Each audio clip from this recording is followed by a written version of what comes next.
उद्या आहे वटपौर्णिमा, आपल्या महिलांसाठी खास दिवस। सावित्रीने सत्यवानाचे प्राण परत मिळवण्यासाठी यमराजाला आपल्या भक्तीने संतुष्ट करून याच वृक्षाखाली आपल्या पतीचे प्राण परत मिळवले असतात आणि नंतर सावित्रीने त्या वडाच्या वृक्षाची पूजा केलेली असते। तेव्हापासून अशी प्रथा पडलेली आहे की आपले अखंड सौभाग्य रक्षण करण्यासाठी, अखंड सौभाग्य राहण्यासाठी महिला या वृक्षाची पूजा करत असतात।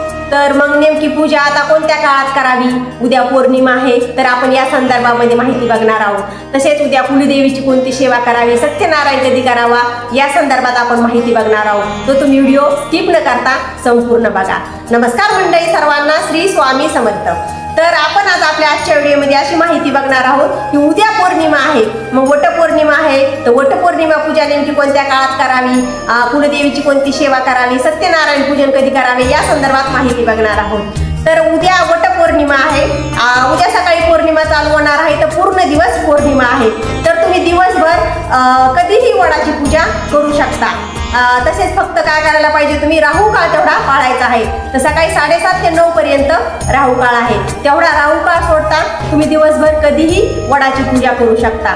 मग नंतर आपल्या कुलदेवीची तुम्ही सेवा कशी करावी तर या संदर्भात आपण बघणार। आणि वडाची पूजा जर आपल्याला करायची असते ना, प्रत्येक भागातली वेगळी वेगळी पद्धत असते। मग आता कसे प्रत्येक भाग म्हणलं की परंपरा वेगळ्या असतात, तर तुमच्याकडे जशी पद्धत आहे तशी तुम्ही पूजा करू शकता।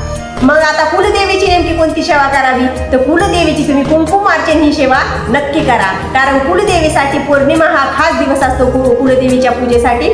तर तुम्ही नक्की कुंकुमार्चन सेवा करा। तर कशी करावी तर तुमच्याकडे जर कुलदेवीची मूर्ती असेल किंवा श्रीयंत्र असेल तर तुम्ही काय करा, त्याच्यावर अभिषेक करा आणि नंतर कुंकुमार्चन ही सेवा करा। तर मग कुंकुमार्चन सेवा करताना कोणते मंत्र म्हणावे तर तुम्ही 99 मंत्र 108 वेळा म्हणून सुद्धा कुंकुमार्चन करू शकता, किंवा श्री सूक्ताचं 16 वेळा सुद्धा पठण करू शकता, किंवा तुमच्या कुलदेवीचा मंत्र म्हणून सुद्धा तुम्ही कुंकुमार्चन करू शकता।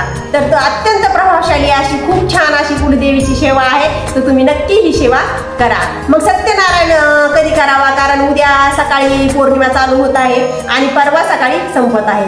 तर उद्याच तुम्ही सत्यनारायण पूजन सुद्धा उद्याच करायचे आहे।